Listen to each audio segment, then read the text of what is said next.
해열제는 이제 일시적으로 과량 복용하거나 장기간 복용하면 이제 모두 문제가 될 수 있는데요. 사실은 이런 해열제로 인한 부작용은 드물다는 거죠. 그래서 과다 복용했다고 해서 반드시 몸에 나타나는 부작용, 확정적인 부작용은 없습니다. 다만 부작용이 발생할 수 있는 이제 확률이 좀 높아질 뿐인데요. 해열제를 과다 복용하면 저체온이 이제 생길 수가 있고, 또 비교적 많은 부작용은 소화기에 좀 부담을 주기 때문에 식욕부진이라든지 구역, 구토, 복통, 소화불량 등 이런 소화기 증상이 좀 있고요. 아주 드물지만 궤양이라든지 위장출혈, 위염 등 이런 질병이 발생할 수 있습니다. 또 약의 이런 과민성을 가진 경우는 호흡이나 혈압에 이런 위협적인 부작용을 일으킬 수 있지만 그건 매우 드문 경우입니다. 이런 과량보다는 장기간 복용이 더 중요한 문제가 될 수 있는데요. 먼저 말씀드릴 수 있는 것은 더 연구가 필요한 사안이라고 생각합니다.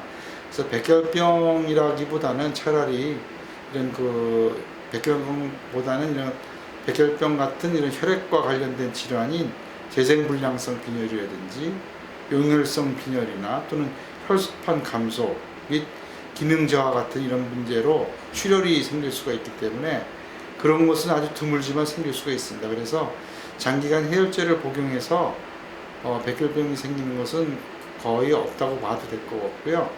도리어 이런 조금 전에 말씀드렸던 그런 혈액적인 질환 때문에 장기적으로 해열제를 복용하는 경우에는 혈액 검사를 정기적으로 하시는 것이 좋을 거라고 생각됩니다.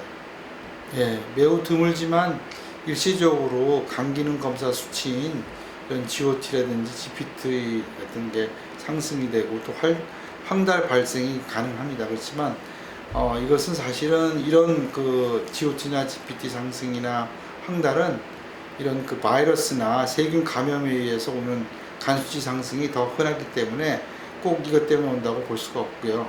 또 해열제 과다로 뼈 손상이 온다는 것은 일반적으로 알려진 바 없고, 뼈를 비롯한 여러 다른 장기에서 나올 수 있는 그런 부작용은 있을 수가 있습니다. 그래서 식욕부진이라든지 구역, 구토, 복통, 소화불량 등 이런 소화기계 증상이 있고요. 매우 드물지만 소화성 궤양, 위장출혈, 또 천공, 또 혈변, 위염 등의 소화기 질병이 나타나는 경우가 있습니다.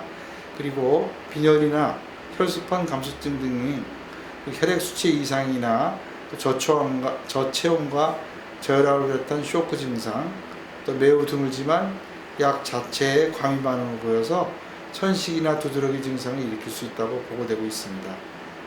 아주 드물게는 급성으로 신부전을 일으킬 수 있기 때문에 소변량이 급감하거나 몸이 붓는다면 적절한 조치가 반드시 필요하다고 보겠습니다. 네, 일반적으로 소환자에서 해열제를 장기간으로 복용하는 경우는 드뭅니다.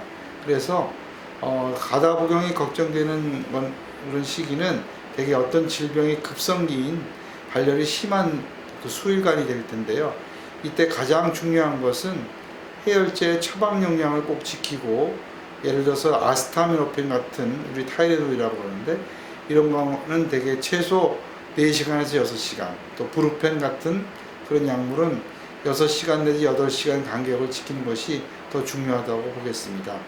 그래서 미리부터 열이 오르는 것을 걱정해서 해열제를 빨리 자주 먹이는 것보다는 발열과 발열 사이의 시간을 잘 체크하고, 특수한 경우가 아니면 38도 이상의 고열이 있을 때만 해열제를 복용하도록 하는 것이 좋겠습니다.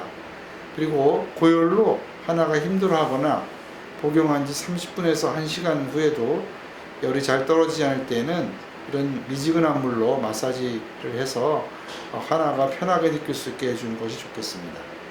이런 일사병이나 약물에 의한 이상 고열이 아닌 경우, 예를 들어서 41도 이상 이렇게 되는 경우라든지, 혹은 열성 경련의 과거력이 있는 경우가 아니라면 일반적으로 38도 이상 열이 있을 때만 해열제는 복용하는 것이 좋겠고요. 다만 이 경우도 반드시 복용해야만 되는 것은 아닙니다. 해열제는 이런 고열로 인한 괴로움을 피하게 해주지만 질병에 심해지는 걸 막아주거나 치료 기간을 단축시키지는 못합니다. 고열은 하나가 붙이는 주 원인이고 또 성인과 마찬가지로 고열과 함께 두통이나 소화기 이상, 세압감 등의 기타 증상을 동반할 수 있습니다.